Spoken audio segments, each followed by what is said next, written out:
Olá, meus queridos irmãos, sejam muito bem-vindos a mais um vídeo da Cristo Corp, um canal de princípios cristãos moldando líderes e organizações. Chegamos ao nosso terceiro episódio da série Lideranças e eu confesso para vocês que tenho me alegrado bastante com essa série de vídeos, pois vemos quão rico é a palavra do Senhor sobre esses assuntos, uma fonte inesgotável de conhecimentos que podemos aplicar nos mais variados aspectos da nossa vida. E no dia de hoje, nós vamos analisar um outro aspecto de liderança, que é o mais utilizado por líderes ao redor do mundo, a liderança democrática. E para falar dela, nós vamos nos utilizar do exemplo de uma das decisões mais controversas tomada por autoridades no Novo Testamento, e que foi tomada a partir do desejo da maioria da população, a decisão de Pôncio Pilatos.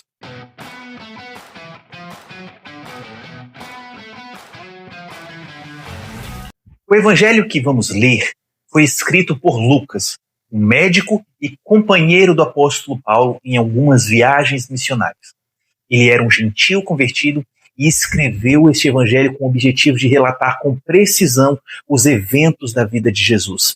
O seu evangelho se destaca por ter um olhar detalhista, sensível aos marginalizados e por um compromisso com a narrativa histórica, por mais que ele não tenha vivido com Jesus, mas ele tenha se baseado em testemunhas oculares.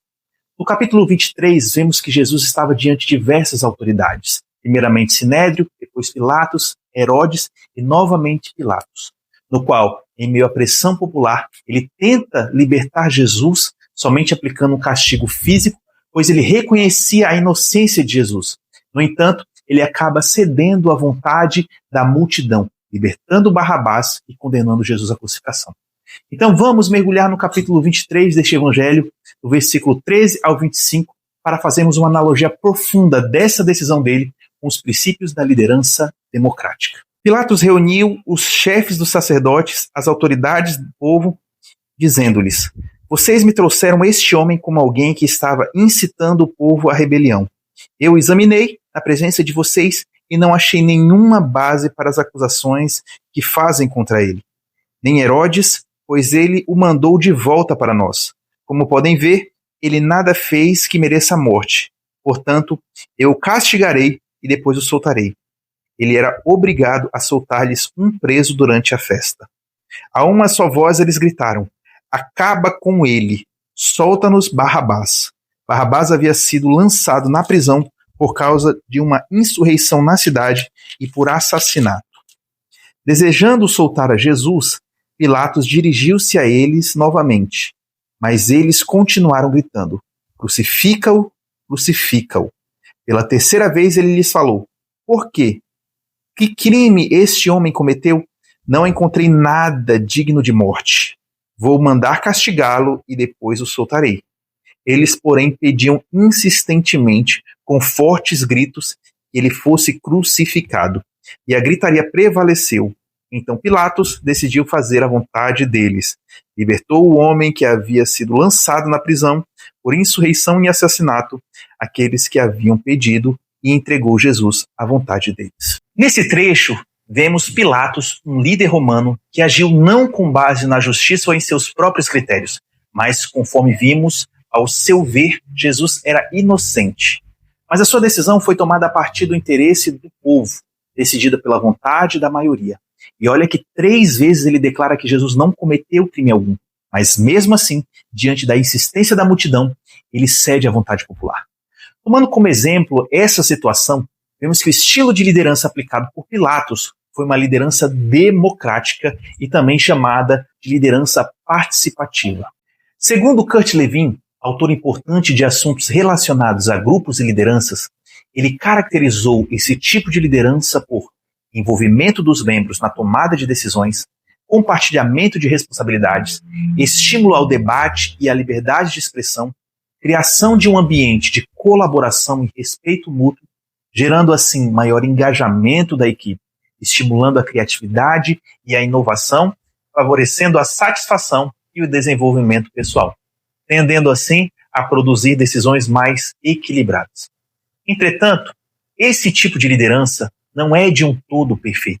Ela pode levar à lentidão nas decisões, especialmente em situações que exigem ações rápidas, e existe o risco também do líder perder a sua autoridade se não souber equilibrar a participação da equipe com a sua liderança ativa, mediando as decisões no geral, podendo assim haver influência negativa na maioria das pessoas mal informadas dentro do grupo, levando a decisões erradas, caso esta maioria desinformada prevaleça na decisão.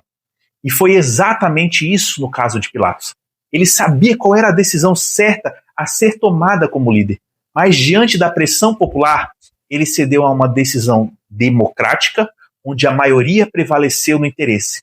Entretanto, nós sabemos que o fim foi a morte de um inocente, Jesus. Segundo Gary, a liderança democrática ela é eficaz quando o grupo ele é maduro, comprometido e possui conhecimento suficiente para contribuir no progresso da organização. Mas ele também alerta que esse estilo de liderança requer habilidade emocional e técnica do líder para equilibrar as opiniões diversas, pois esse tipo de liderança, ao abrir espaço para o debate, e caso o líder não tenha um pulso para conduzir o assunto a ser decidido, ele pode gerar uma reviravolta indesejada no resultado que era esperado pelo líder. Já Daniel Goleman, em seus estudos sobre liderança emocional, destaca que o estilo de liderança democrático ele tem um alto impacto positivo quando aplicado com inteligência emocional, mas se torna perigoso quando usado por líderes inseguros que buscam aprovação constante dos seus liderados ao invés de assumir a frente deles. Pois, ao invés do líder agir com retidão ética e justiça, acaba por ceder à vontade absoluta da maioria, por mais que ele esteja ciente de que a decisão tomada ela não foi a correta dentro do grupo. O exemplo de Pilatos nos alerta para um desequilíbrio caso a liderança democrática não seja usada corretamente. Ele ouviu o povo, mas sem exercer o seu discernimento pessoal acerca da situação, pois ele sabia que naquele momento a liderança democrática não era a melhor opção. O resultado de tudo, da decisão, da situação, foi a injustiça e a condenação de um inocente. A liderança democrática ela exige mais do que ouvir e fazer a vontade do povo. Exige coragem para, mesmo ouvindo, decidir com sabedoria, pois ela não pode ser confundida com a liderança laissez-faire, por exemplo, onde o líder deixa os seus liderados na própria condução das situações.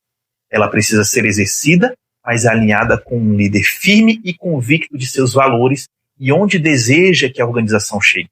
Porque quando ela é usada por alguém que não tem convicções sólidas, ela pode se tornar um instrumento da massa, da organização dos colaboradores, levando a organização para um caminho obscuro. Então, se você é líder na igreja, ou em uma empresa, ou até mesmo na sua família, lembre-se disso. Ouvir é essencial, mas liderar é mais do que seguir a maioria e a vontade da maioria. É discernir o que é justo, mesmo quando isso contraria a grande massa. Então, que nós não sejamos como Pilatos, que teve a chance de fazer o que é certo, mas preferiu agradar a multidão. Que nós possamos liderar com empatia, escutativa, democracia, mas também com convicção e coragem moral. Gostou de aprender um pouquinho mais a respeito da liderança democrática e como aplicá-la em seu contexto de liderança? Então curta esse vídeo. Se inscreva no canal. Semanalmente nós estamos lançando conteúdos a respeito de liderança e muito mais sobre o que a palavra do Senhor pode nos ensinar sobre tudo isso. Compartilhe com pessoas que também amariam esse tipo de conteúdo e aprender muito mais sobre o que o Senhor tem a dizer sobre esses assuntos. Siga as nossas redes oficiais e eu te vejo, meu irmão e minha irmã, no próximo vídeo.